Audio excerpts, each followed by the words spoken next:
Hey there, friend. Welcome back to Daily Dose Radio here in the Bible Bistro.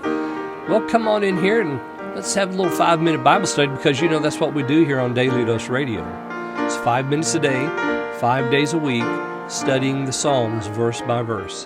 That's all we do on Daily Dose Radio. Now, the Bible Bistro has a larger catalog than that, and you can find other things there, principally preaching. You'll find that, and of course the catechisms that I record for the shorts. So I encourage you to go look at those as well. But today we're looking at Psalm 28, verses 4 and 5. Now we're still talking about the wicked. We picked up the judgment of God against the wicked in verse 3. He gives us a description of the wicked in verse 3. They speak peace with their neighbor, but there's mischief in their hearts. That is, they want to do their neighbors ill. And they're speaking in hypocrisy whilst the psalmist is praying. So what they're doing with their voice is completely different from what the believer does with his or her voice. Now, we continue with this idea of the wicked and their basically the result of their life. So let's look at verses 4 and 5. Give them according to their deeds, and according to the wickedness of their endeavours. Give them after the work of their hands. Render to them their desert, because they regard not the works of the Lord, nor the operation of his hands. He shall destroy them and not build them up. Okay, so what we have here is the judgment of the wicked expanded a little bit more. He says there, those don't drag me away with the wicked. He describes the wicked, those who speak peace but have mischief in their hearts. And then you'll notice more description here. He's asking the Lord to give them their deserts, give them after the works of their hands, give them according to the wickedness of their endeavors. So that you see that the wicked man is being judged. And we go back to Psalm 10. Remember, Psalm 10 is that great definition of the wicked. And we have more of it here. I mean, that description about the speaking peace but having mischief in the heart, that's, we can add to our description from Psalm 10 with that. But then notice he says, give them according to. And both, we have it twice, according to their deeds, according to their works, or the wickedness of their endeavors. Works never save. And if you think for a moment that you're going to stand before God and you're going to say, well, look, I did some pretty good stuff. I was a very good boy in my life. That is not going to fly, because there is no righteousness that we can produce that will ingratiate us into the mercy of God, because then it's no longer grace. You see, it's all based on works, because there's nothing that we do that will save us.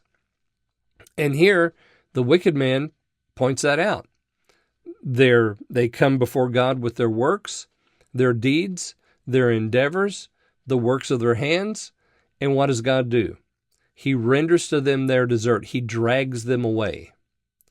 Because if you decide that you're going to come to God with your works and you think that's going to be enough, you're going to be sadly surprised by the judgment that falls upon your head, because works never save a man.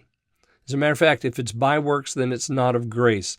And the Bible tells us that it is of grace and not of works, lest any man should boast. There is no pride in salvation, but the wicked come with pride. They say, well, look at what I did. Look at how I lived.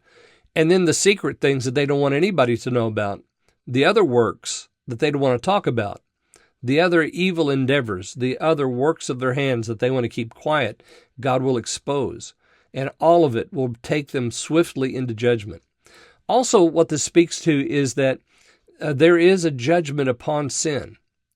There is an eternal punishment for the wicked doer. Seems to be a trend going around today thinking that there's no such thing as hell, and that everybody, it's a universal salvation scheme, everybody's going to be saved in the end. No, friend, that's not true. The wicked are going to receive what belongs to them, and the righteous what belongs to them. And the righteous are not righteous because they were good boys and girls. They're righteous because of the imputed righteousness of Christ. And then you'll notice that the worst thing that's said about them is right here in verse 5. They regarded not the works of the Lord. See, they thought they could do it all themselves. They had nothing to do with Jesus. Nothing to do with the cross.